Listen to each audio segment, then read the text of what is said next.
How awesome is that? What's going on, RC drivers? We're doing a little something different today. I'm up in Maine on a family vacation, and I knew the coastline was just gonna be a perfect spot to drive the new Tamiya CC02 Bronco. So we're gonna just do some action right now, and I'll meet you back at the workshop when I get home to talk about the details.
So we just got back from our trip to Maine, had an awesome time there with the family.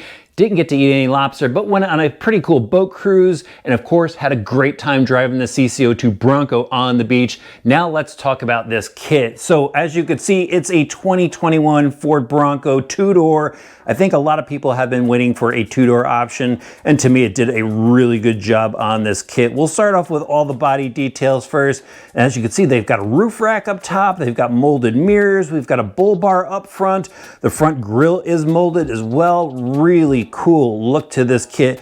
Obviously, with it being a Tamiya kit, it comes clear. You have to cut everything out. You have to paint it. Of course, I went with this metallic green. It's the eruption green that I tried to replicate from Ford, and I think it came out really good. I like the decals that they supply. The windows are tinted with decal. They do give you masks, so you can go mask off the inside. There is no interior though, no inner fender wells, but again, we've got a lot of detail on the outside. The front bumper is actually molded molded in as part of the Lexan body shell. The grille is separate, as I just mentioned. Even the markers are separate molded pieces. Here's the mirrors. Now, one thing that I think is missing from Tamiya that they should have done here is added wipers. They gave us decals with all of this other plastic detail components added into the kit, even the door handles. Why didn't they give us wipers? A little bummed out about that, but let me spin it around so you can see the rear section.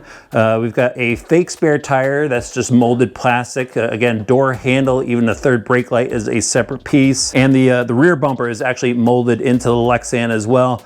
But I like the depth to the lights on this body. Really cool look to it. Again, here is the roof rack, which is really cool to see that they have included this.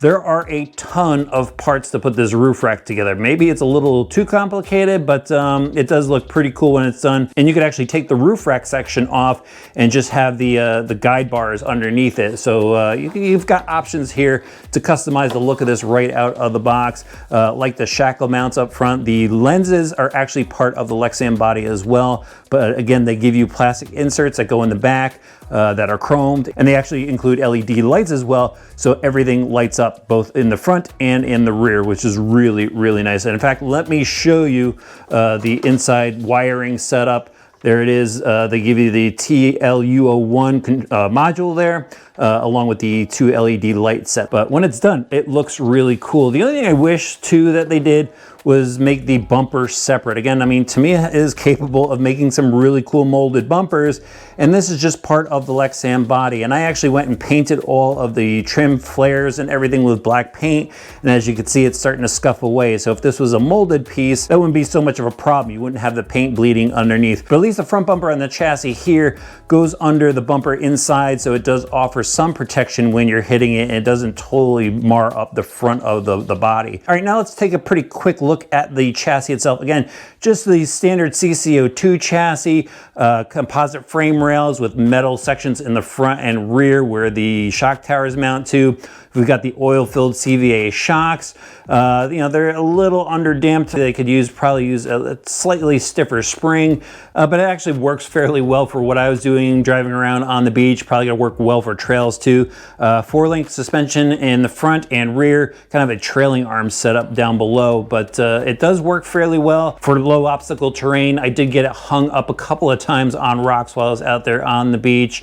A lot of bump steer up front. We're used to that with this chassis. You could actually see the steering turning a little bit as I drop this thing up and down. But let me flip it over here so you can see the axles. Pretty cool looking axle, locked out, or you could go and build it open. If you want to run, you know, open diffs on this, you have that option. Slider shafts in the front and rear. Bushing kit like we're used to seeing from Tamiya.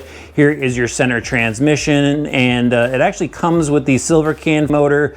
I've got some plans for this, so I just went and threw my Trailmaster 540 motor in there from Homes Hobbies and just linked it up to the included Hobbywing speed controller that they give you in the kit. So again, the only thing you're going to need for this is the radio system, servo, and battery. For steering, I went with a high-tech servo, just a basic 645 MG, and threw a Spectrum radio system in there, max amps battery pack. But it is a fun kit to build. And now let's just talk about performance really quick. So out of all the CC02 kits, this is probably the best crawling version that they have, and that is just because of the tires and wheels that they include here. The wheels are really nice black mesh wheel, but the tire on there, more of an off-road style of tire. It offers you a little bit more traction, which allows you to climb more than any of the other kits that they have currently. So I did like that. Again, crawling is a little limited with this because it's got a shorter wheelbase, a little bit narrower of a track. Again, more of a flat trail dirt type of rig. Again, on the beach was absolutely awesome. There was some rocks there that actually, it really impressed me that it was able to crawl up. So it is a fun, capable kit. You might want to put a little bit more work into it if you really wanted to take this thing to the extreme. But again, it's more of a fun build, and Tamiya really nailed it with this body set. Really love the body. Just those two little things of, you know, I wish they had wipers on here. I wish they had their own molded bumpers in the front and rear rather than being part of the Lexan. But if you are a Ford Bronco fan, you definitely need to check out this kit. I absolutely enjoyed it. And if you want to see some more Tamiya kits here on the channel, you guys know what to do. Hit that subscribe button and the notifications bell. Throw the video a like, and we'll see you back soon for some more RC Driver videos.